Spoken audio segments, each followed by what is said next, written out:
pessoa, e a minha... Ixi, Tu se enrolou todo. se enrolei todinho. Diz assim, não é algo com a falta. Peraí, eu errei. Não tem nada? Vamos lá, o que é que eu faço? Aí, Volta. O irmão pode estar perguntando, como assim? Vocês devem estar se perguntando, isso aqui, isso aqui, isso aqui. Vai ficar muito feio, não? Picotar Só diz demais. assim, ó. Bola, testado. Agora o negócio é esquentado. E aí, pessoal, tudo bem? Estamos começando mais um vídeo. Antes de nós iniciarmos, lembrando, não se esquece de se inscrever no canal, ativa o sininho de notificações. Gostou do vídeo? Deixe o seu like e nos ajude a chegar rumo a essa meta, que é rumo aos 2.000 inscritos, para que outras pessoas também sejam edificadas pelo conteúdo desse canal. Então, vamos ao tema de hoje. Pode fazer tudo entre quatro paredes? Antes de nós adentrarmos no tema propriamente dito, algumas informações básicas. Primeiro, Deus foi quem criou o sexo e determinou que o mesmo existisse dentro de um contexto conjugal e heterossexual. Deus criou o sexo, determinou que fosse desfrutado dentro desse contexto e estabeleceu duas finalidades para o sexo: a satisfação mútua e a reprodução, a procriação humana. Por último, quero deixar claro antes de iniciar que a intimidade sexual deve ser conjugal, heterossexual e também monogâmica. Tendo dito isso, vamos ao tema de hoje. Que tudo isso que eu disse vai desembocar no tema de hoje. Irmão Paulo, eu entendi tudo que você disse. Agora, dentro de quatro paredes, pode tudo?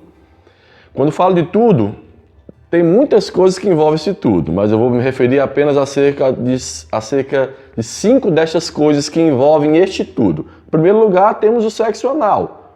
Pode ou não pode, irmão Paulo, sexo anal num casamento monogâmico, né, heterossexual e etc. Pode ou não pode?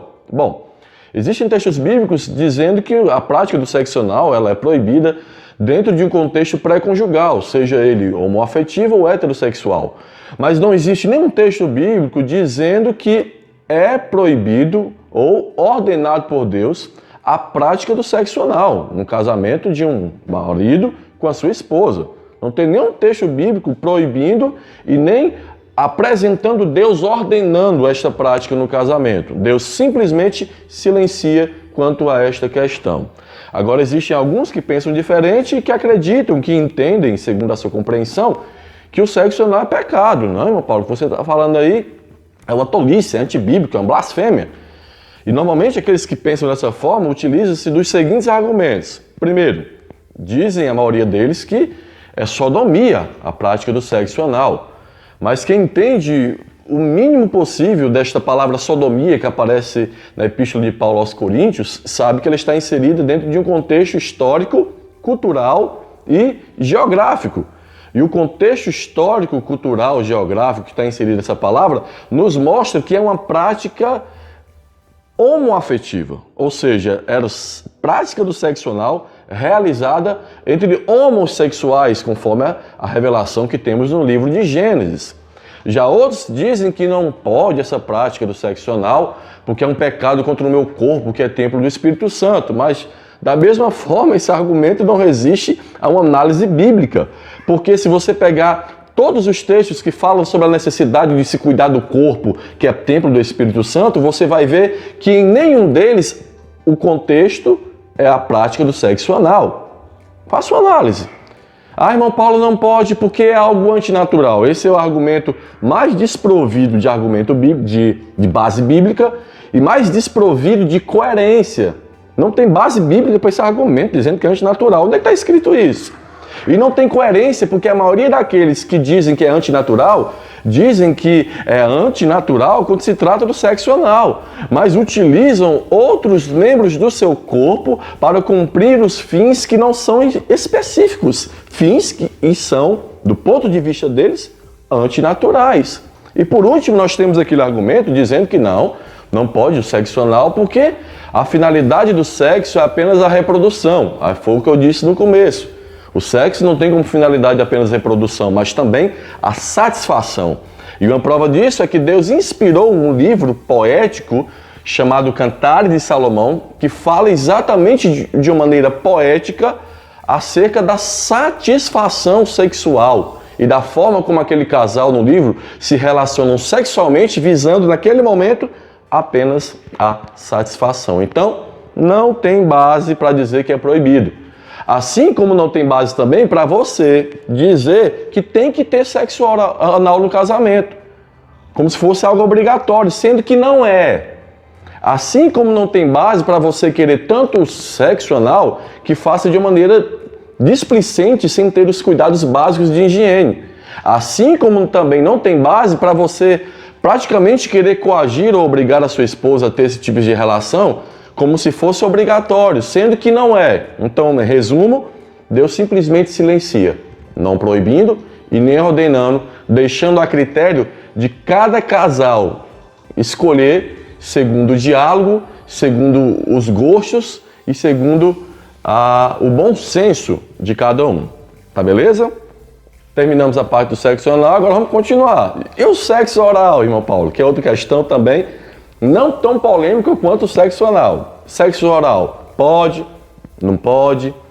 Não existe tanta polêmica acerca dessa questão, porque existem textos mais claros que mostram que não se trata de uma prática pecaminosa. O próprio livro de Cantares apresenta uma série de narrativas onde a esposa se faz do uso da linguagem poética para afirmar e revelar que existia entre ela e seu esposo esse tipo de relação.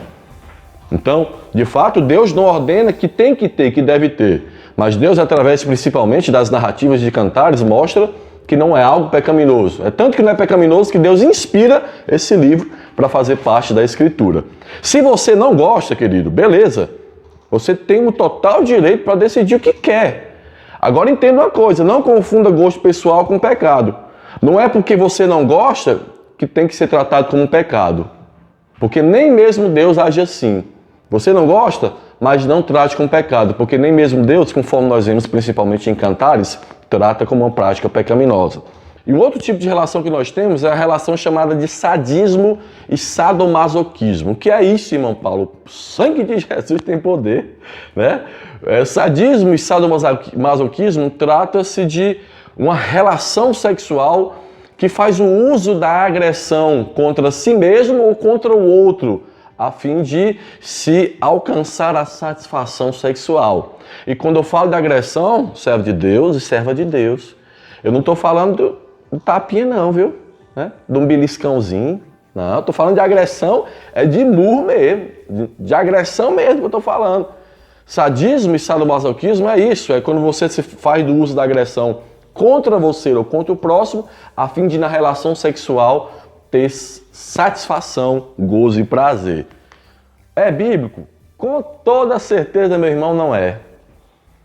E é antibíblico de uma tal forma e maligno de uma tal forma que até mesmo os especialistas que não possuem uma crença bíblica são muito cautelosos em estabelecer esse tipo de relação como regra na intimidade sexual. E biblicamente nem se fala. Se você ler Efésios capítulo 5, onde Paulo fala do matrimônio, ele vai dizer: o marido, ele deve amar a esposa como ama o seu próprio corpo.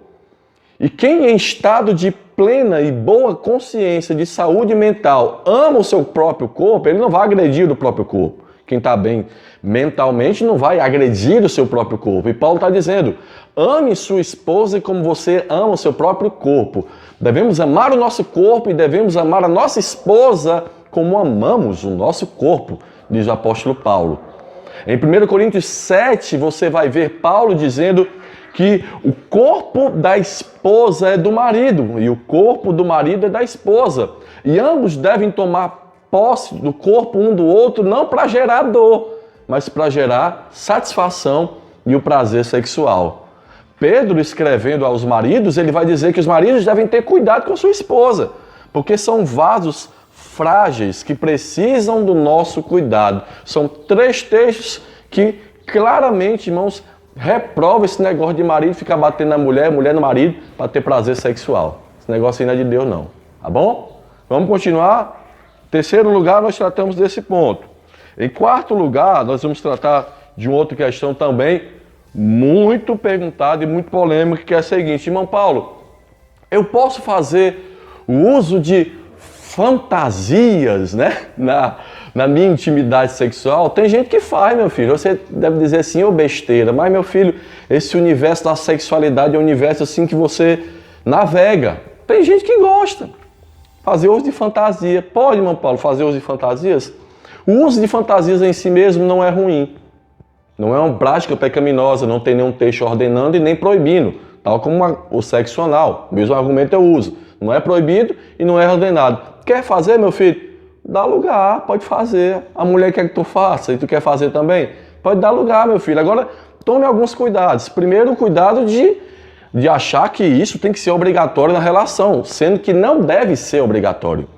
O cuidado de saber quais são as tuas motivações ao querer que o teu esposo ou a tua esposa se fantasie, né, com personagens que você queira. Muito cuidado com o que vai passar nos teus pensamentos e as tuas motivações.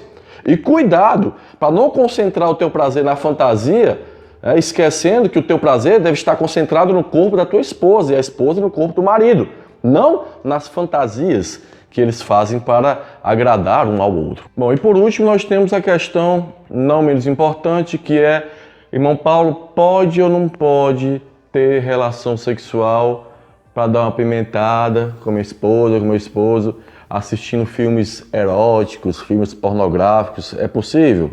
Pode? É permitido? É claro que não, querido, né? Obviamente que não, né? Mesmo que você esteja lá no leito, na sua intimidade com sua esposa, se relacionando sexualmente, e faça o uso desse tipo de conteúdo e veja à medida que está ali se relacionando com sua esposa, é algo errado. Porque a Bíblia mostra que a única fonte de prazer do esposo tem que ser a nudez, a intimidade e o corpo da sua esposa. E de igual forma, a única fonte de satisfação sexual da esposa deve ser a nudez, o corpo, a intimidade do seu marido e não de outro homem ou de outra pessoa. O que torna assim tal prática pecaminosa e aos olhos de Deus pode ser adjetivado e caracterizado como prostituição, como adultério, que é algo reprovável aos olhos de Deus. Tá bom? Gente, eu espero que tenha ficado claro, tá certo? Não tem como entrar de uma maneira mais detalhada ainda nessas questões, porque é um vídeo, tem que ser um vídeo rápido. Então, espero que tenha ficado claro. O fato de eu ter defendido essas questões que defendemos aqui no começo não indica que nós a praticamos, né? É simplesmente um pensamento nosso. E mesmo que praticássemos, querido, a intimidade de um casal compete a cada casal e a mais ninguém, tá bom? Então espero que tenha esclarecido. Se ficou alguma dúvida, os comentários estão aqui para isso. Deixe seu comentário, deixe a sua pergunta. Se quer discordar, discorde e nós vamos continuar a nossa conversa aqui, ó, embaixo nos comentários, tá bom? Fiquem com Deus. O meu abraço, Ósculo Santo, e até a próxima, se Deus assim nos permitir.